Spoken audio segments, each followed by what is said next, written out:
আমার মোটামুটি এখানে যে ৭২% প্রজেক্ট থেকে আমি প্রতি সপ্তাহে আমার এখান থেকে ১ লক্ষর বেশি টাকা করে আপাতত বিক্রি সেল করতেছেন। হ্যাঁ, প্রতি সপ্তাহে এমনও এই সপ্তাহে ২ লক্ষ টাকার মতো বিক্রি হবে এই সপ্তাহে। সব মিলে এখন পর্যন্ত কত বিক্রি করছেন?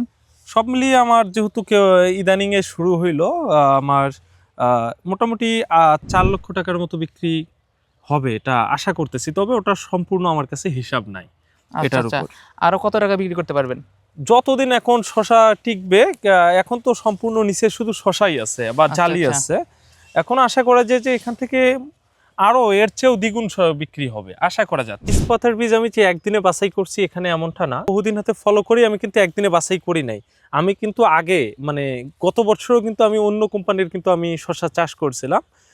এবছর ইব্রাহিম ভাইয়ের সাথে কথা বললাম বা অন্যান্য অনেক অভিজ্ঞ কৃষক আছে আমার পরিচিত, তাদের সঙ্গে কথা বলে আমি অন্য কোম্পানির পাশাপাশি আমি কিন্তু বীজ পাতাকে রাখছি। কাঞ্চন শসা আমি তো তীব্র শীতে বীজ রোপণ করছিলাম। মোটামুটি প্রচুর পরিমাণ কুয়াশা পাইছে, সূর্য উঠে নাই, তারপরেও কাঞ্চন শসা কখনো থেমে থাকে নাই।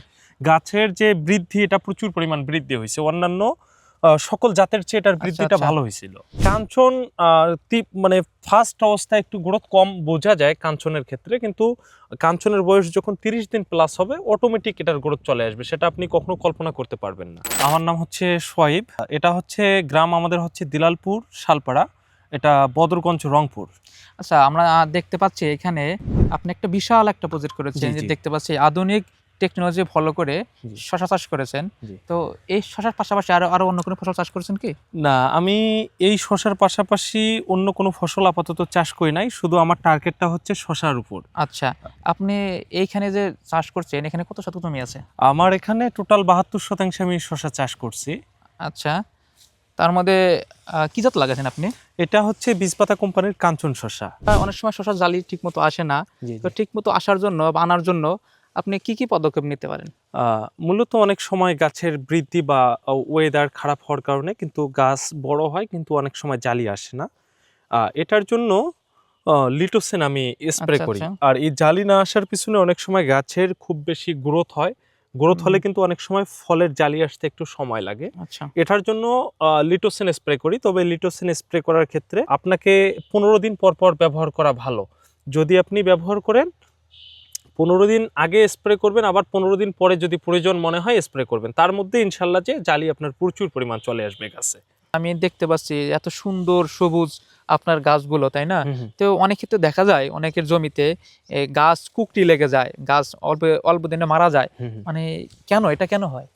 না, মূলত গাছ যখন কুকরি লেগে যায়, গাছ আপনার অনেক সময় দেখা যায় যে চোষক পোকার কারণে কিন্তু কুকরি লাগে, আবার অনেক সময় মাকড় জনিত সমস্যার কারণে কিন্তু কুকরি লেগে। আমরা যখন স্প্রে করি সেটা হচ্ছে ছত্রাকনাশক স্প্রে করি, ছত্রাকনাশকের সঙ্গে ওই মাকড়নাশকটা আমরা দিয়ে দেই। মাকড়নাশকের জন্য আমি সব সময় দেখা যায় যে আমি প্রতি ১ মাসে বর্তমান একবার করে কিন্তু দিচ্ছি, সেটা হচ্ছে ভার্টিমেকটা ব্যবহার করি। কি হারে দেন? পরিমাণ প্রতি লিটারে ১ মিলি করে দেই, প্রতি লিটার পানিতে হচ্ছে ১ মিলি করে দেই ভার্টিমেক। এছাড়াও দেখা যায় যে ওই যে চোষক পোকার কারণে যে অনেক সময় কুকরি লেগে যায়, গাছ থোবরা লেগে যায় একদম, আর গাছের আগালের কখনো বাড়তি হয় না। অনেক সময় চোষক পোকা পাতের নিচে থেকে পাতা যখন চুষে খায় তখন ডগাটা যে বড় হবে এটা কিন্তু হওয়ার সুযোগ পায় না, ওখানেই বসে যায়। আমরা কিন্তু এর জন্য বর্তমান ২০ দিন পর পর হচ্ছে উলালা ব্যবহার করতেছি। উলালা, হ্যাঁ জি, ইউপিএল কোম্পানির উলালা ব্যবহার করি। উলালা ব্যবহার করলে আর কখনো চোষক পোকা মানে আক্রমণ বা সাদা মাছির আক্রমণ লক্ষ্য করা যায় না, কিন্তু আক্রমণের আগ থেকে এটাকে আপনাকে সাবধানতা অবলম্বন করা উচিত। তীব্র শীতে যে সবচেয়ে যে বড় যে চ্যালেঞ্জিং বিষয় হচ্ছে এখানে গাছ আপনার বৃদ্ধি করা এবং গাছ টিকে রাখা।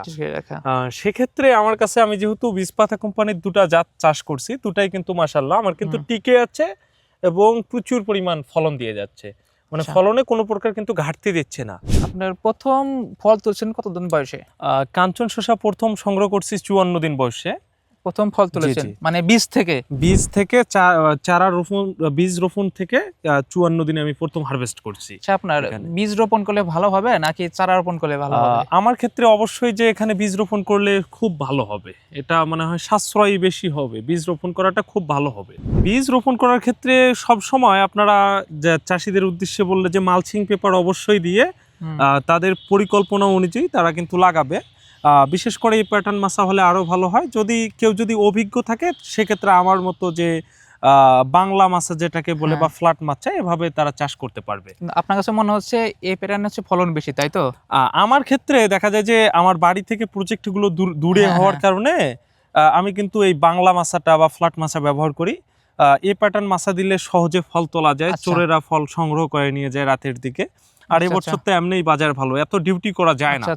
আমার মোটামুটি এখানে যে 72% প্রজেক্ট থেকে আমি প্রতি সপ্তাহে আমার এখান থেকে 1 লক্ষর বেশি টাকা করে আপাতত বিক্রি সেল করতেছেন। হ্যাঁ, প্রতি সপ্তাহে, এমনও এই সপ্তাহে 2 লক্ষ টাকার মতো বিক্রি হবে এই সপ্তাহে। সব মিলিয়ে এখন পর্যন্ত কত বিক্রি করছেন? সব মিলিয়ে আমার যেহেতু ইদানিং এ শুরু হইলো, আমার মোটামুটি 4 লক্ষ টাকার মতো বিক্রি হবে এটা আশা করতেছি। তবে ওটা সম্পূর্ণ আমার কাছে হিসাব নাই, সম্পূর্ণ নিচে শুধু শশাই আছে বা জালি আছে। এখন আশা করা যায় যে এখান থেকে আরো এর চেয়েও দ্বিগুণ বিক্রি হবে আশা করা যাচ্ছে। প্রিয় দর্শক, আপনাদেরকে অসংখ্য ধন্যবাদ মূল্যবান সময় দেওয়ার জন্য। পাশাপাশি শোয়েব ভাইকে ধন্যবাদ আমাদের মূল্যবান সময় দেওয়ার জন্য। আপনাকে অসংখ্য ধন্যবাদ। পাশাপাশি বীজপাতা কোম্পানিকে অসংখ্য ধন্যবাদ কৃষকের জন্য এত সুন্দর সুন্দর জাত উপহার দেওয়ার জন্য।